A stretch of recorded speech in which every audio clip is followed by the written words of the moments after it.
Alright, so I got a little update now on our budget LS build we got going on. I ran into a problem. This was an 86. We decided to put adjustable strange singles on the front of it so that way we could run a coilover type setup. But come to find out, the 86 is different from 87 and 93 on the spindles. So therefore the dang strange struts would not bolt up to it. So all we had to do was we had to go source some 87 and 93 spindles. Once I got the spindles, we started looking around, noticed something else.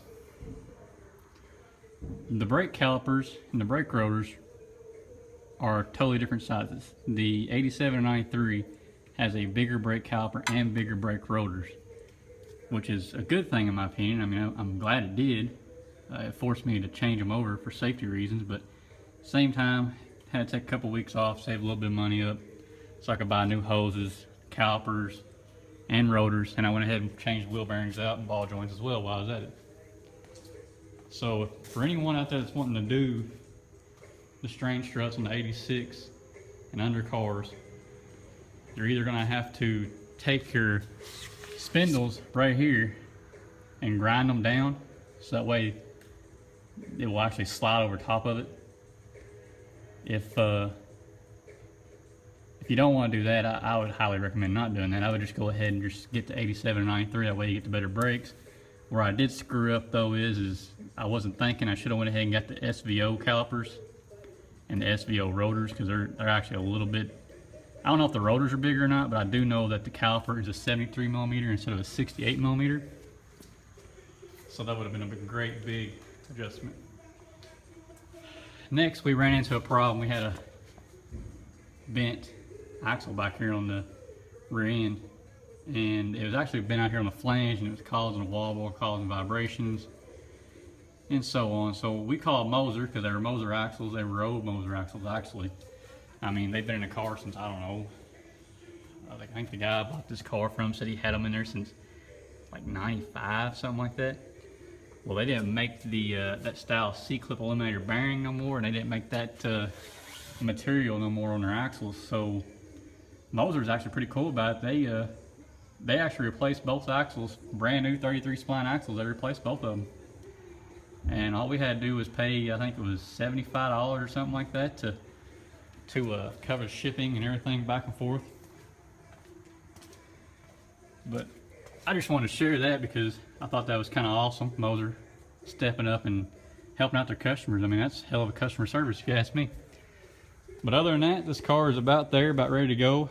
It's already been to the dyno once. We had that vibration, so we had to shut it down, but at about 5,000 RPM and only had like, I think it was 11 pounds of boost and 9 degrees of timing. Car put down 507 or 517, one of the other, I can't remember. But basically, a quick rundown again, so everybody knows. It's a Gen 3 5.3 LS with 317 heads, so the compression's extremely low on it, probably around 8 to 1 or so, I'd guess.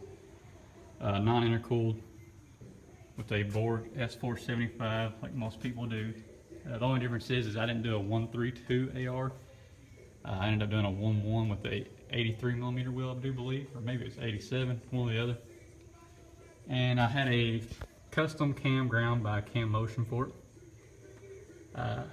It's a little different than what most people does. It's actually kind of close to what a stage 2 grind Thule, or actually I guess it would be a little John Motorsports turbo cam. I mean, it's a little bit different, but it's fairly close to that.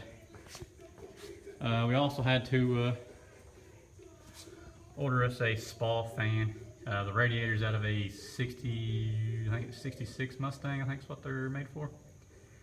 And we had to buy a fan because I don't know if you can see the hot side, I don't think you can. The pipe right there was running real close to the fan and melted my other fan.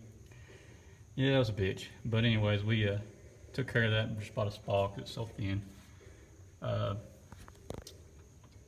than that, that's basically it. Stock truck intake, stock bottom end. Hopefully in the next couple of weeks we get this thing at the racetrack and see if it'll do anything worth the fuck. Of course, I'm not a big Chevy guy. I don't really care much for the Chevy crap. I'm a big Ford person, but can't complain with everybody else having success with the stock bomb and NLS stuff, so we figured we'd give it a try. Even though we got the Gen 3, we're still gonna give it a try, see what happens. But basically, guys, that's an update. Just keep on following. I'll post more stuff as we go along. I'm gonna plan on doing some videos of us at the racetrack, adjusting suspension and so on. You know, maybe get some people's recommendations, suggestions, and we'll try it and see what happens. So see you guys later.